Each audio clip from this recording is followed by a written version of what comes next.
And now it's my privilege to introduce to you my friend and my sister from another life, and a sister this life, and a very devoted lady to the Coptic Fellowship.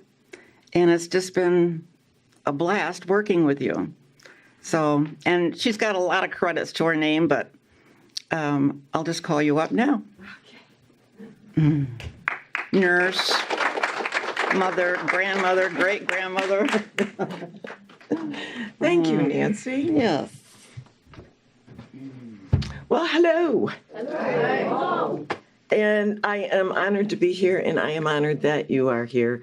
And a special thank you and shout out to my husband, Jim, and to John Davis, and to Michael, who would much rather be kicked back in a lounge chair with the beverage of their choice, watching the second half of Michigan State play Duke in the Elite Eight. So, yeah, they were winning last time we looked, so yeah. So yes, it is an honor to be here. You gotta. Okay. The art and science of beekeeping. Yeah, there were these two male bees. They were very close friends, Herbie and Bobby. And Herbie had this wonderful man cave, drone hive. He had a pool table and plasma screen TV and a wonderful sound system. So he says, Bobby, you want to listen to some music? I've got everything from, I've got everything from bebop to Beethoven. And Bobby says, well, what do you got? And he said, Beyonce, the Beatles, the Beastie Boys, Crosby, Stills and Nash, and Justin Bieber. And Bobby goes, you got anything by Sting? So yeah, the art and science of beekeeping, the analogy. And since I was going to be doing an analogy, I thought it prudent that I learn a little bit about the amazing creatures we call the honeybee. Actually, it behooved me to learn something about the honeybee. Honeybees are very special. They're very social creatures. They live in huge hives with thousands of workers.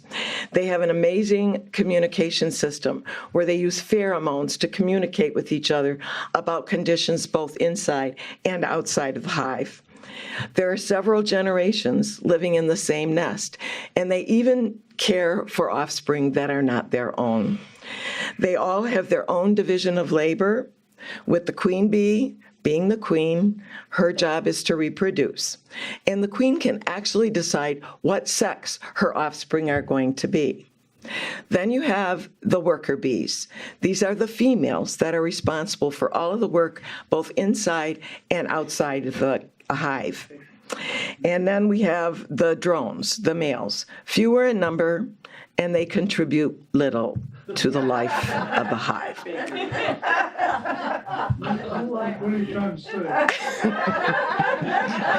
If the shoe fits, honey. Okay. Honeybees are very important to us as humans. Number one, they produce honey, which has been used for eons as a food source to sweeten.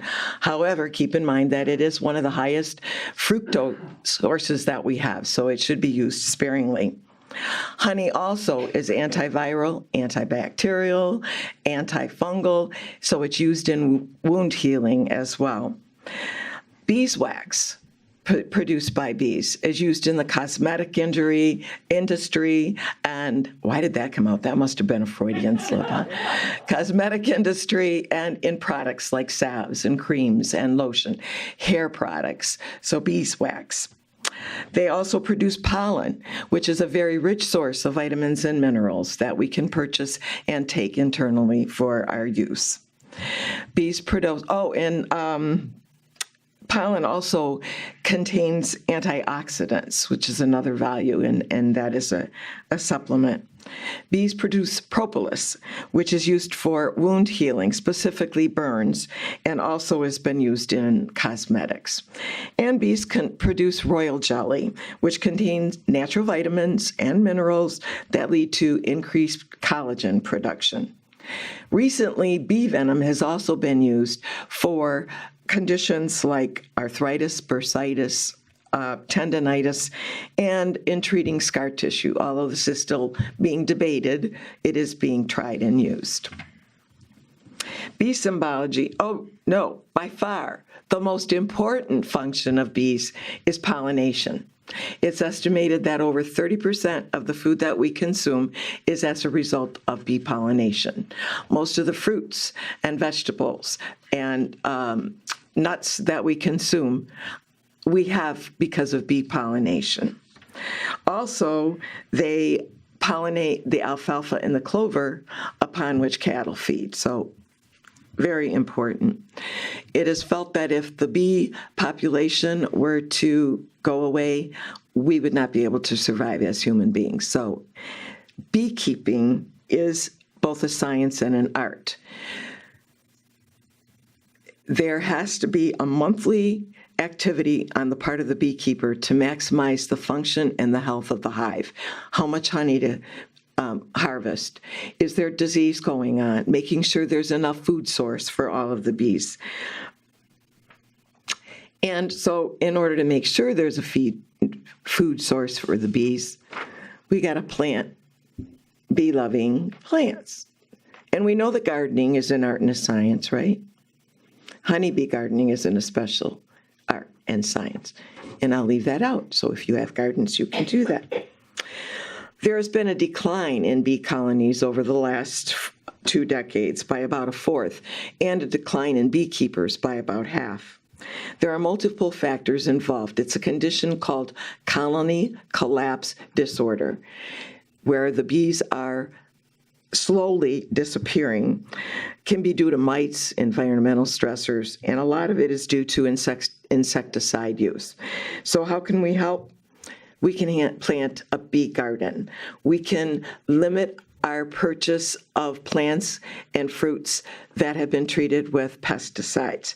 And we can buy honey and pollen from local beekeepers. And the benefit in that is things that we need for us tend to grow around us. So that if we are buying bee products from a local beekeeper, it's even more beneficial. The vitamins and the minerals and everything else that we're getting are going to be healthier than if we buy it off of a grocery shelf and don't know where for sure that has been pollinated. Bee symbology is also very interesting.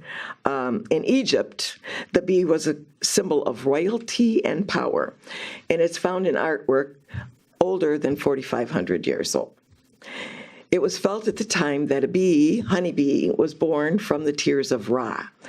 The bee also represents vision, creativity, and wisdom, which brings me to the art and science of bee-keeping.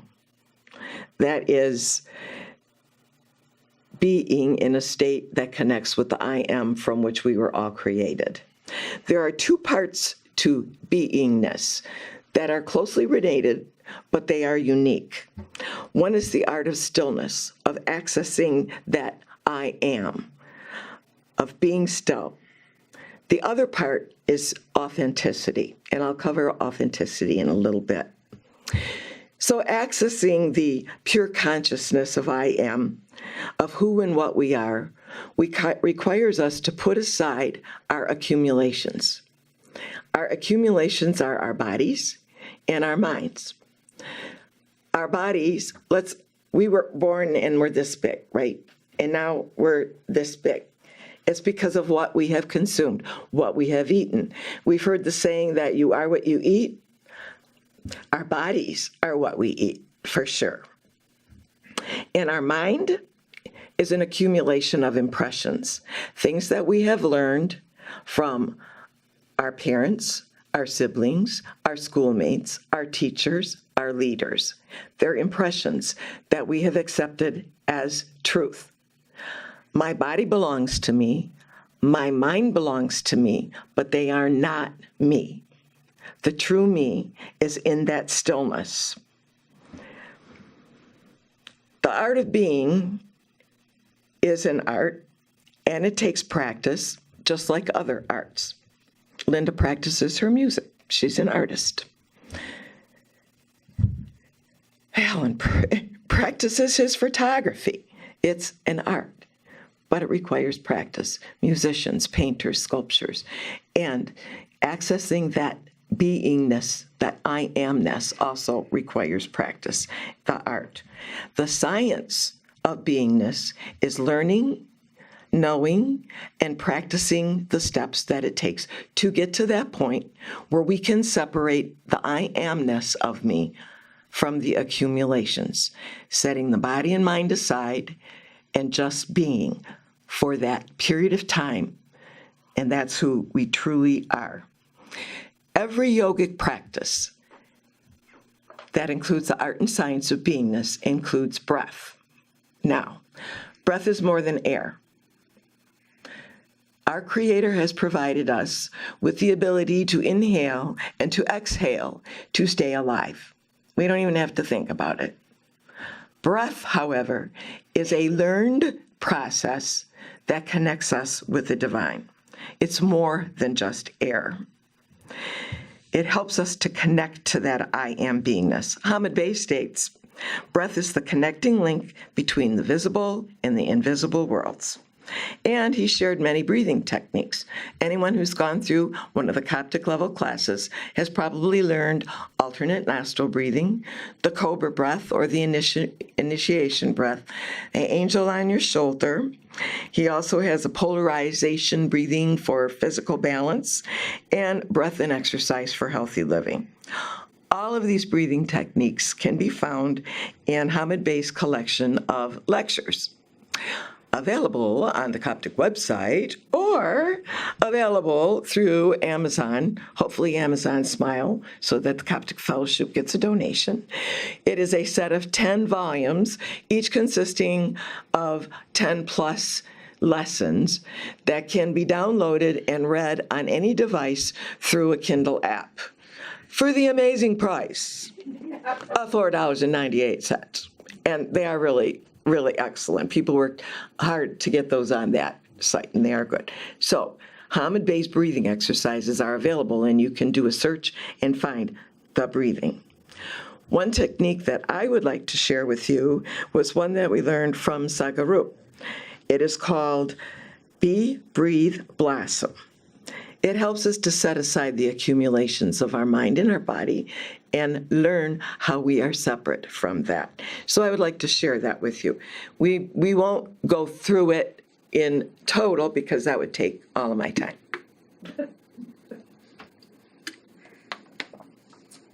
All right. Be, breathe, blossom. As with Hamid Bey's instruction, it is always more beneficial for us to do any breathing or meditation when we are facing east, because that is when we are in sync with the movement of the earth around its axis. We sit in a cross-legged position, either in lotus on the floor or in a chair with our legs crossed at the ankles, left over right. Our spine is gently erect, comfortably erect. Hands are placed on our thighs with our palms facing up. We have our head tilted slightly up, eyes closed, with gentle focus between our eyebrows. This position of our head allows us to be more open to the reception of grace in any practice that we're doing. In this Be, Breathe, Blossom, it's done in 3 stages. The first stage is a very gentle inhalation and exhalation. On the inhalation, we repeat the mantra, I am not the body. On the exhalation, we repeat, I am not even the mind. The breath should last the full duration of the mantra. So, I am not the body. I am not even the mind. And this should be repeated for about 7 minutes, 7 to 11 minutes. After that is done, we utter a long ah sound, like the A in father. We continue to sit there with our heads tilted up in the same position. When we're saying the ah sound, It originates from below the navel. It does not have to be loud, but it should be vocalized to feel the vibration. So it would be an inhalation,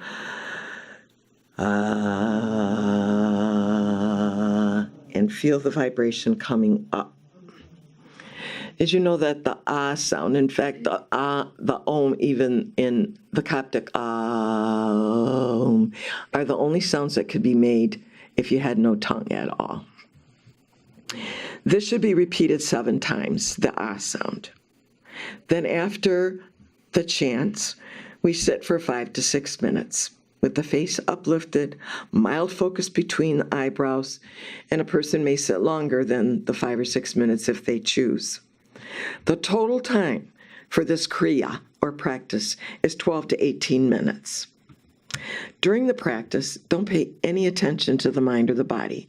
If it knocks on the door, if it interrupts, just say, thank you, I'll get to you later, put it aside, and just continue with the practice. Just ignore it. Repeating this practice twice a day for 48 days, or once a day for 90 days, is considered a full mandala, or cycle. And that, after that time, you will find huge differences in how your perception is, and how you will see how you are separate from the accumulations of yourself. Just think about it. All of the pain and misery, the feelings of sadness, anger, jealousy, suffering, discomfort, disease, it happens either in the mind or in the body, in our accumulations. That's not who we are. And by being able to separate that from the true I am will lead to knowing and healing. The Coptic Level 3 course, called Self-Mastery, also teaches a technique, which many in this room have learned, to attain this state of beingness. It is a scientific way of inner engineering to set aside the accumulations and connect with that I amness that we are. It's what we call meditation. So I meet somebody, I have met several of you today for the first time, and I say, hello, I am Janis. I may add, I am a wife, I am a mother, I am a grandmother, I am a nurse, I'm a massage therapist, I'm a Coptic minister, I'm a Harley rider, I'm a dog owner, but none of those are what I am. It's what I do. It's what I have chosen to do. The I amness is separate from that. Those are accumulations, and I love them. Those are accumulations. The second part of beingness is authenticity. And every aspect of your life be you. And Nancy talked about this a little bit in her opening. Even with all of your accumulations, be true to who you are and how you present yourself. In every aspect of your life, in all the doingness of your life, be true to who you are. Authenticity requires self-knowledge and self-awareness. We have to be comfortable with who we are, and we have to be a little bit vulnerable. That helps us connect with other people. And in doing this, we're also accepting people right where they are, in all of their collections, in all of their doingness. We're transparent. We have integrity. We're faithful. We have high moral standards. We have a quality of being complete or undivided. We're totally honest in all of our doings. In the space of having integrity, will everyone love you? No. But that's okay, because everybody is in their own space, has their own set of collections. But we accept who they are. We do not violate it. We accept it, and we honor it. So an anonymous philosopher once said, always be yourself, because the people who matter don't mind, and the people who mind don't matter. It's attributed to Dr. Seuss, but nowhere could I find that he actually said that. My favorite saying is a quote by Eleanor Roosevelt, who said, "Your opinion of me is none of my business." In other words, I'm going to be me, and I don't care if you like me. I honor you where you are. Just honor me where I am. Of course, just as meditation is a practice, authenticity is a practice. Okay, so in being authentic, I present the same in all of my beingness, in all of my doingness. I'm the same if I'm at work. I'm the same with my massage clients. I'm the same when I'm walking the dog. And you know what? I'm a pretty badass Harley rider. But you know what? I'm a pretty badass minister too. Just say. I am me. I'm authentic. I'm genuine. I am real. That's why it's hard sometimes. Jim and I have talked about this. How many people know that I'm a minister? Well, sometimes it comes up, sometimes it doesn't, because people have certain expectations. And God forbid I should swear as a minister, you know? But the goal is to take the true I amness into every aspect of my life. And then I'm going to be genuine and real and loving and forgiving. And that takes practice. When we get to that place of beingness, we realize that everyone is on their own path. Everyone is having their own trials. And I frequently now will use that in being authentic, we can come from that state of beingness. Not always easy. So the quote that Jim has used by Sabiba before you speak, ask yourself, is it kind? Is it necessary? Is it true? Does it improve on the silence? And a lot of times, zip it. I'm still being authentic. I'm being honoring of everyone's else. So the goal is to bring that beingness more and more and more into our life, to be in the present. So we're on this journey, just as everyone else is. And, you know, you think life is just spiffy because we've been studying this so long. And we should be there. Well, if you were there, we probably wouldn't be here. We're still learning. And what happens is occasionally you're going along, life is good, and then a thought creeps into the accumulation of your mind, and you step into the past and you go, oh no, why did I? Oh, if only. And then you realize it and you step back in the future, right in the present. And then something's coming up and you step into the future and you're going, oh my goodness, what if? How am I going to? And then you realize it and you step back. And the closer and closer we get to identifying with our beingness all of the time, we realize that faster and faster. So what does this look like? I step into the past, realize it, into the future. I step into the future, realize it, and step back. What am I doing? Dancing.